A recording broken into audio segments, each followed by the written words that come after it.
The Ukrainian military says it is battling rebel armored vehicles that crossed from Russia and headed to the southeastern city of Mariupol. It said the column was halted near the town of Novoazovsk. One military commander said pro-Russian rebels might be trying to open up a new southern front. Russian Foreign Minister Sergei Lavrov said he not heard the reports but complained of regular disinformation about our incursions. He also said Russia planned to send another humanitarian convoy into eastern Ukraine in the next few days as the humanitarian situation there was deteriorating. Its first convoy, which returned at the weekend, crossed the border without Ukraine's authorization. Ukraine feared the convoy was carrying military equipment to the pro-Russian separatists and denounced it as an invasion. More than 2,000 people have died in recent months in fighting between Ukrainian government forces and the separatists. Some 330,000 people have been displaced. The Russian and Ukrainian presidents are scheduled to meet in Minsk, Belarus, on Tuesday for talks on the crisis.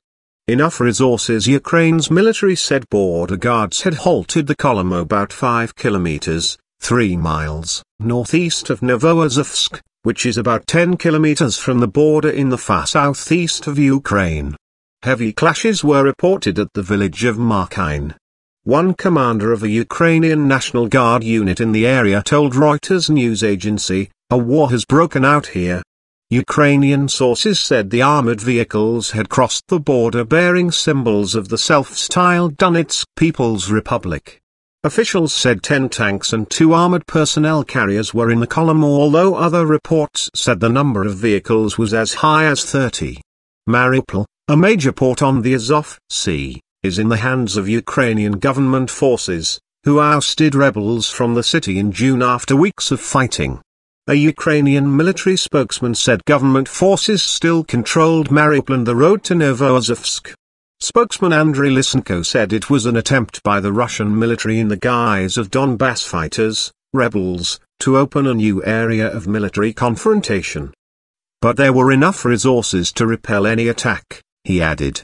When asked about the column, Mr. Lavrov said, "I have not heard of this, but there is plenty of disinformation out there about our incursions." Ukraine and Western powers have accused Russia of arming the rebels, charges Moscow has denied. There have been several previous reports of armored vehicles crossing Ukraine's eastern border.